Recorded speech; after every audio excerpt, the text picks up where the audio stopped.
So I'm switching back to our presentation, and this presentation has examples of the fact that most of the functions that your program uses is not written by you, okay? Most of the time we include system headers which provide us access to various functions which are already pre-written for us. So this is, for instance, an example of the math library. It's called CMath, using angle brackets, and it brings in, very popular, like, trigonometrical functions, exponential functions like logarithm and power and exponent and other stuff, square root and things like that. And we can just start using it just like this. Include math, square root, and pass the value to the function, and it gives us the result.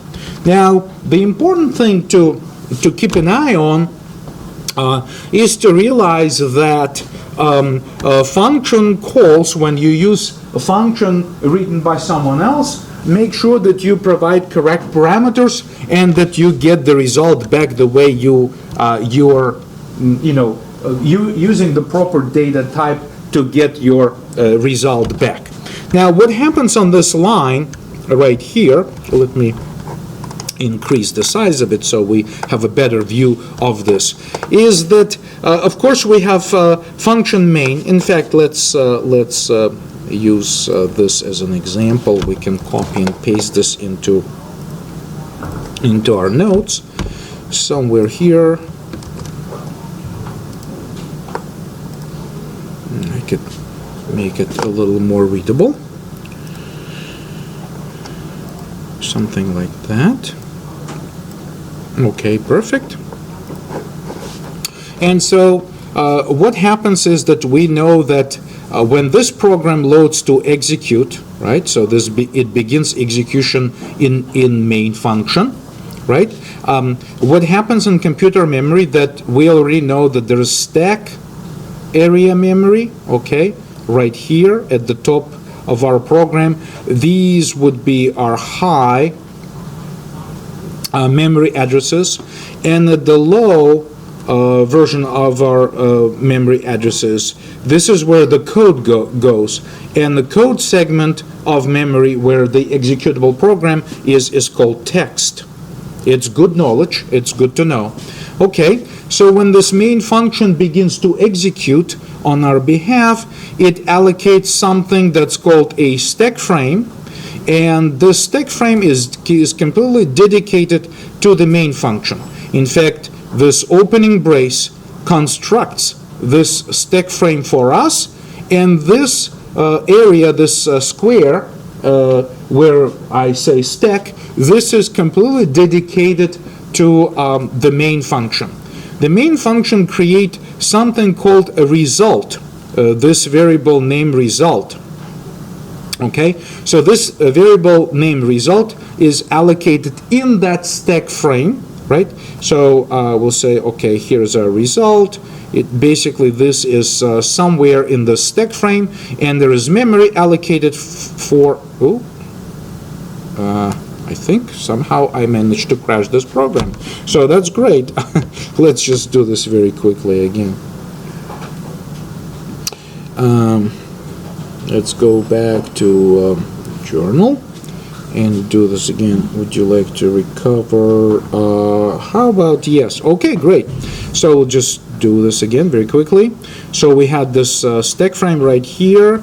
We said that an opening brace constructs this stack frame.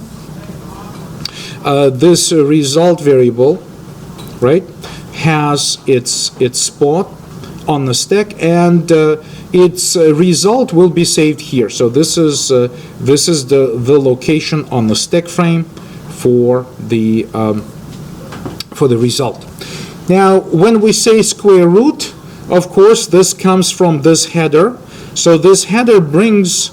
So when I keep drawing this, right? So this is my program in memory. We said that this is the stack frame right here. Stack frame is given to function main so that it has its own memory where the local variables are allocated. And of course we have our code segment right here, which is named text, right? And in this text somewhere, the CMath header brought us something that is an executable code for square root. Okay, and so square root is called during this main function execution. It takes this 1, 2, 3, 4, 5 as a parameter. Okay, so this parameter is essentially given to this code, okay, of square root. It begins to execute, and eventually it computes the square root and stores the result of square root in some temporary memory location like this, right? So this is the result. But this result is temporarily stored somewhere directly in the CPU, okay? So this is our CPU, which knows how to execute this program. So it temporarily remembers what the square root of 1234.5 is. And part of completion of this square root execution is that CPU knows that the completion of this execution is that the result has to be written into the something we call result. So this is essentially a quick mechanism of this function call, right? And then when we say cout, right? Cout is actually an object, and this object is allocated somewhere in global memory segment because we haven't created it. This is where cout lives. It takes some space in this global area, and when we use this this shift operator to create output of this text, what it does, apparently, it also has some associated executable code somewhere in the text segment, so it executes, and eventually it basically takes all of this, okay? And of course, again, we say we would like to display the result as part of this output. It goes and takes this result, right? And this object knows how to talk to the standard output device, which is our screen somewhere there, and displays the information on that computer screen. So of course this is not very precise and everything, but essentially when I look at a simple program like this, I try to envision those things, right? So let's basically try this actually. Simply replace this Control-C, right? And go to our project and simply paste this in as is, right? Hopefully everything is fine. Build, we have to rebuild this and see what the result is, right? So you can again say debug, either start debugging or start without debugging. Oh, and of course I got rid of my pause, so it just flashes in front of me. So I'm going to say include cstdlib again, and then I'm going to resurrect the system pause call, which will make the stop and wait for my me hitting an enter key before the program disappears. So after making these changes, I can rebuild it again and run it, and there you go. So the square root is 35 point and so forth. So this is our first look at basically the building blocks of procedural programming. So we use variables like this result, and we use function calls like this square root.